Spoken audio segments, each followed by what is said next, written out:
Welcome to Health Bulletin. And for the opportunity to brief you on this increasingly important and disturbing topic. In March 2020, Brno University Hospital in Czechia suffered ransomware attack that forced it to shut down its network, transfer patients to neighboring institutions, postpone planned procedures, and revert to paper-based processes. This attack occurred just as the nation entered a state of emergency due to the pandemic. In May 2021, the Conti ransomware gang compromised the Irish Health Service Executive, or HSE. This attack began with a phishing email containing a spreadsheet attachment that, when opened, downloaded malware, and the malware spread throughout the HSE network over 2 months, encrypting about 80% of the data, making the National Diagnostic Imaging Platform inaccessible, and pausing radiotherapy services in 5 major centers. As a result, more than half of acute hospitals postponed outpatient appointments and elective clinical investigations and interventions, with clinical staff resorting to paper-based processes to maintain baseline services. Let's be clear at the outset that ransomware and other cyber attacks on hospitals and other health facilities are not just issues of security and confidentiality. They can be issues of life and death. At best, these attacks cause disruption and financial loss. At worst, they undermine trust in the health system on which people depend, and even cause patient harm and death. The digital transformation of health systems, the high value of health data, increasing demands on health systems, and resource constraints all contribute to making health facilities attractive targets to ransomware attacks. These attacks target the digital infrastructure of health facilities, disrupt or shut them down. In order for access to be returned, the perpetrators demand a fee or ransom be paid. Cybercrime groups operate on the logic that the greater the threat to patient safety, confidentiality, and service disruption they can create, the greater the ransom they can demand. If health facilities don't pay, the consequences are not simply financial and operational. They are potentially putting patients at risk. So to restore the system and retrieve the data quickly, health facilities are often willing to pay a substantial ransom, even if there is no guarantee data will be decrypted and attackers won't try again. Surveys have shown that attacks on the healthcare sector have increased in both scale and frequency. And this is because of the success the hackers got in attacking hospitals or health facilities.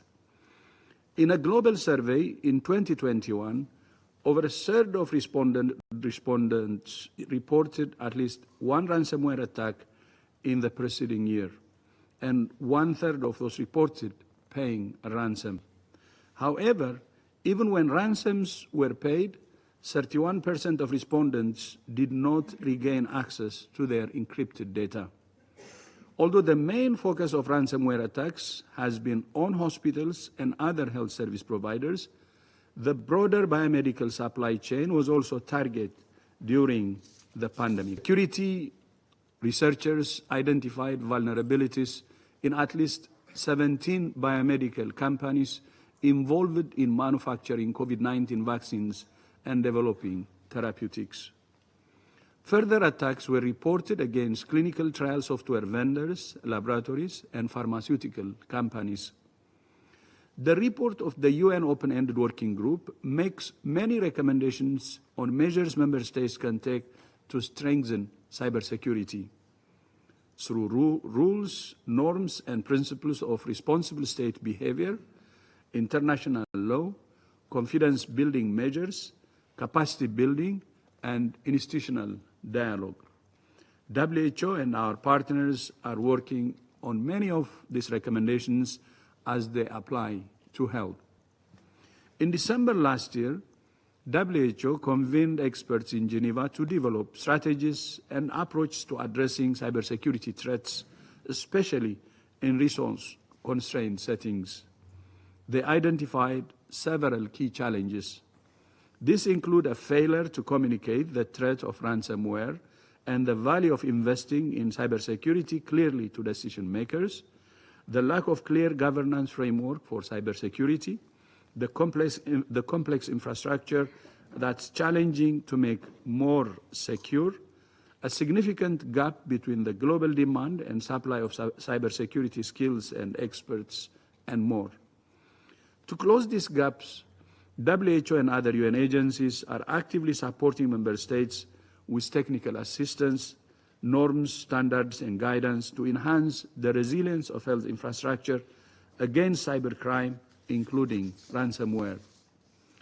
In January this year, WHO published 2 reports in collaboration with Interpol, UNODC, and other partners on ways to strengthen cybersecurity and counter disinformation.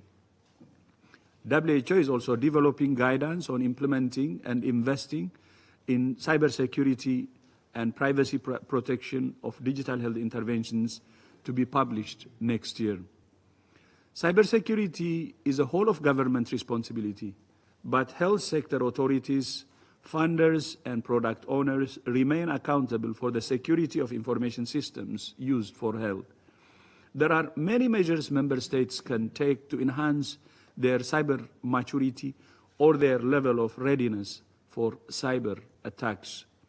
That means investing in technology and ensuring that budgets for digital health projects include the costs of basic cybersecurity controls. Organizations should avoid unsupported software, which is more vulnerable to attack.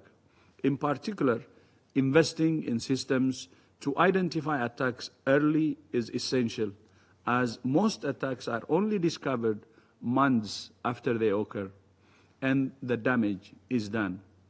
But while technologies to identify, protect, detect, and respond and recover are crucial, they are not sufficient, especially with the increasing use of artificial intelligence. Our mindset must change radically to acknowledge that we cannot rely on IT systems alone to protect us from cyber attacks.